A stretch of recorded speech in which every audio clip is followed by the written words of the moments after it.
se u još jednom 1 na 1. Ja sam vaš voditelj Romano Polković, a s nama je večeras gospodin Miro Bulj.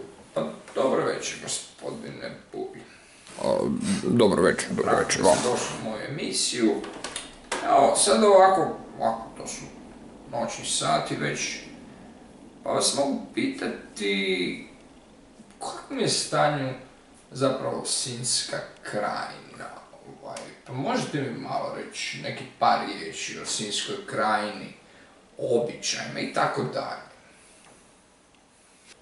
Pa, drago mi je da ste me pozvali u vašu emisiju i da mogu reći svoje nekakve stavove ovako i žao mi je što nisam podio svoju sinjsku kapicu, ali obećavam da će sljedeći put poniti. Kao prvo, ja dolazim iz Cetinske krajine, naša krška polja, to je jako zapostavljeno, ne možeš ići gore, ne možeš ići dolu. Stanje je naprosto katastrofalno i bojim se da ovakvim trendom da će stanje postati još i gore i gore i ne znam što će zapravo ostati od naših krajeva i Hrvatske i tako dalje i tako dalje. Vi ste govorili, čini mi se prije već par mjeseci, protiv ureda bivšeg predsjednika Stjepana Mesića. Dajte, možete malo još obrazložiti taj svoj stav, da. Pa evo, postavlja se pitanje na kraju čemu ured gospodina Stjepana Mesića. Ja mislim da je on sve što je imao dao. Ja sam ga jako volio gledat kad sam ja bio tako malo mlađi Sinjanin, ali nisam ga više sad mogao gledati. Ja sam rekao da bi treba i čaj, to je to, eto, tako. Ne znam što da kažem na to pitanje. Ja mislim da je taj ured, da je skupo grijanje. Sad postavlja se pitanje kako spriječiti gradnju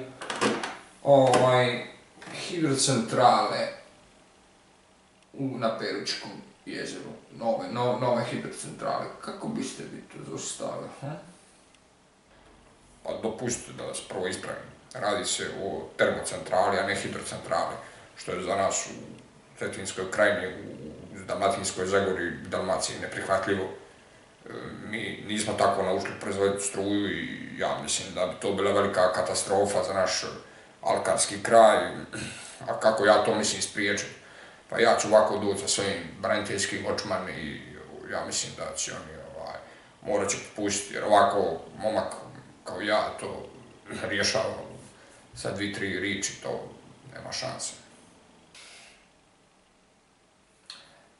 I za kraj, gospodine Bulj, mnogi se pitaju zapravo kako vi uspijevate izbjeći plaćanje HTV-ove pretplate. Mnogi bi htjeli vaš nekakav savjet kako izbjeći platiti pretplatu. Pa ako možete par riječi, evo, da.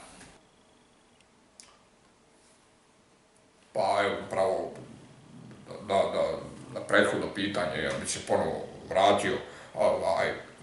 Naime, kako vi mislite da ako ja kažem čovjeku da ja nemam televizor, čovjek sa ovako dubokim glasom, misle da on meni neće povjerovati?